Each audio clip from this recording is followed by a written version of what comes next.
Hai, bertemu kembali dengan saya di video UTS juga. Ini kalau di tagnya sebenarnya ini cuma beda beberapa menit doang.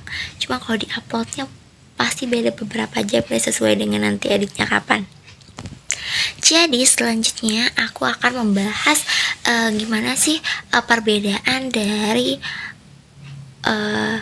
penempatan digital di sekolah-sekolah perkotaan juga pedesaan.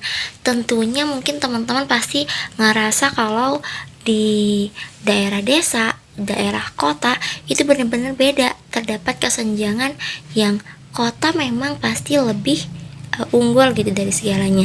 Dan di sini aku mau memberikan beberapa fakta-fakta mengenai hal tersebut.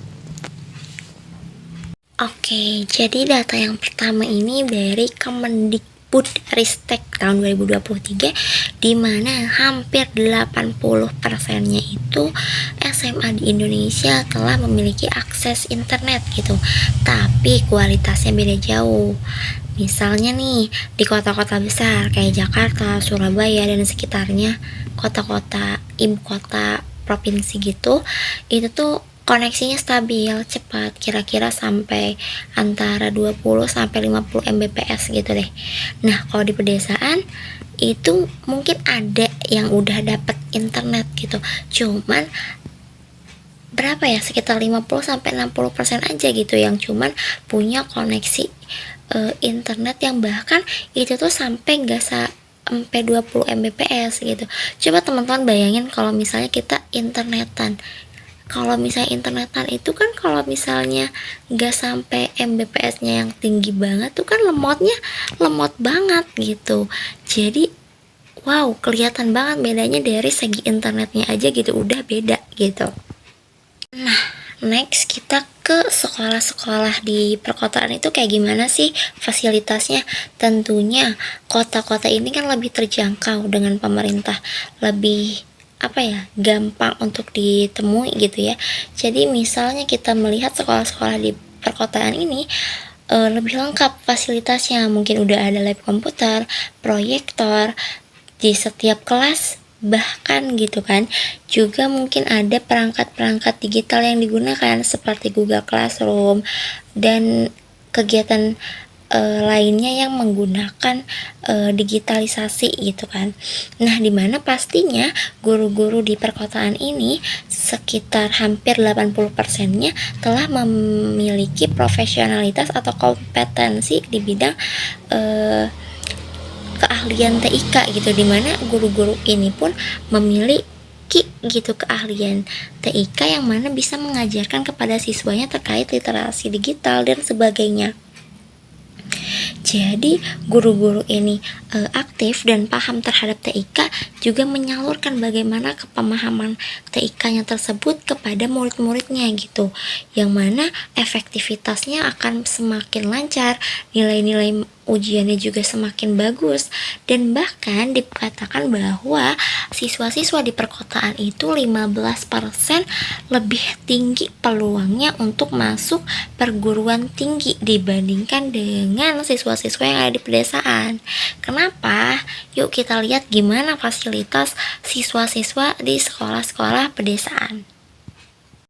Oke, jadi gimana sih fasilitas siswa-siswa gitu sekolah di pedesaan itu? Nah, bisa dilihat banget seperti itu bahwa sekolah-sekolah di sana itu kurang memberikan fasilitas yang layak. Bahkan komputer-komputer yang ada pun tidak memadai. Mungkin proyektor-proyektor pun tidak ada. Bahkan mungkin ada cuma untuk satu sekolah satu ataupun bahkan tidak ada gitu ya. Dan bahkan di penelitian yang saya kutip ini ada bahkan 4-6 jam sekali itu ada pemadaman listrik. Coba bayangin guys, kalau misalnya kita dalam setiap berapa jam sekali dalam sehari itu ada pemadaman listrik, terutama pada saat jam-jam sekolah, mungkin saat itu apalagi yang di perkotaan kan sangat banget kayak ada pakai proyektor dan sebagainya dalam pembelajaran. Kalau di sini sulit sekali kan, apalagi pemadaman, gimana siswa itu sangat benar-benar kesulitan gitu dalam belajarnya. Dan bahkan guru-guru di daerah pedesaan ini kurang lebihnya mungkin tidak memiliki kompetensi keahlian yang layak gitu di TIK.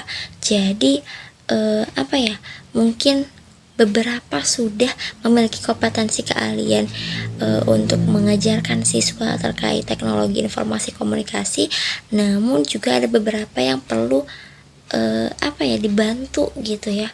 Jadi kondisi fasilitasnya pun kurang, guru-gurunya pun kurang juga dalam hal untuk mengintegrasikan pendidikannya gitu, tidak diberikan perhatian yang layak dari pemerintahnya.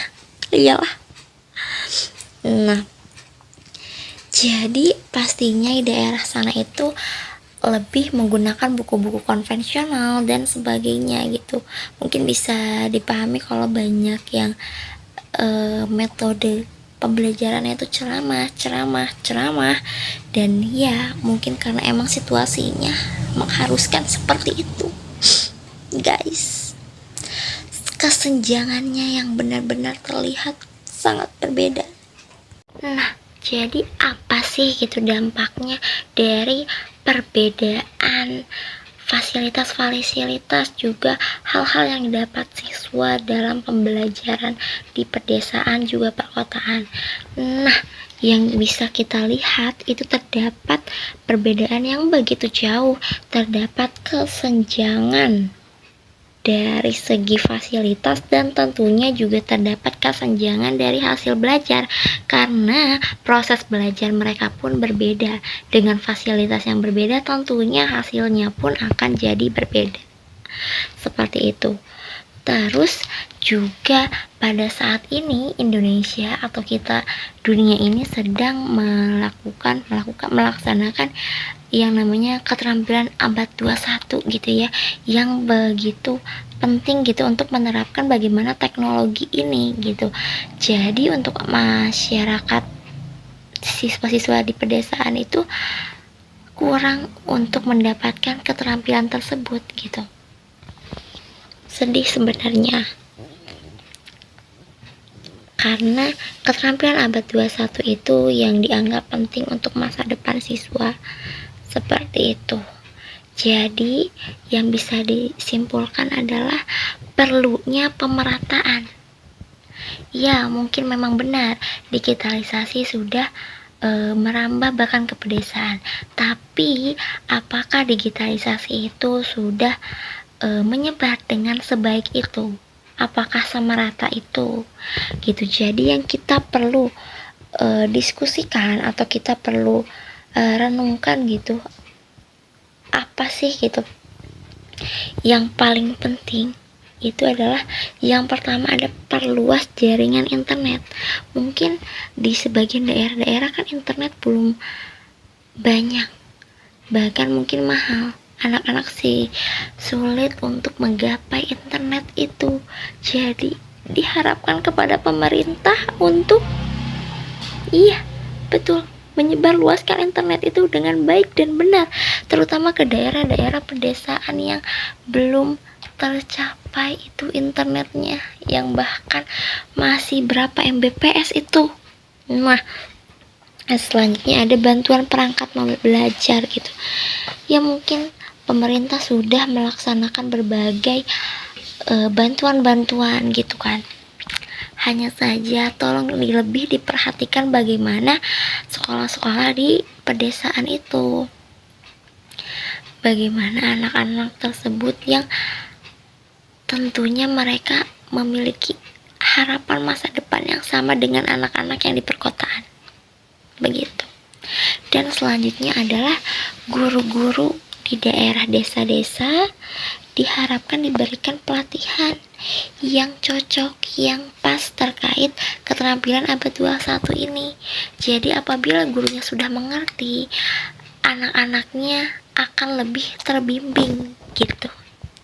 Jadi internetnya diratakan dulu, fasilitasnya dibenahi terlebih dahulu, Terus guru-gurunya diberikan pelatihan yang layak. Seperti itu. Kurang lebihnya sih seperti itu ya. Karena bisa dipastikan kalau misalnya semua itu sudah terpenuhi, Indonesia itu akan menjadi luar biasa untuk kedepannya. Indonesia emas di tahun 2045 bukan hanya angan-angan belaka jika seperti itu.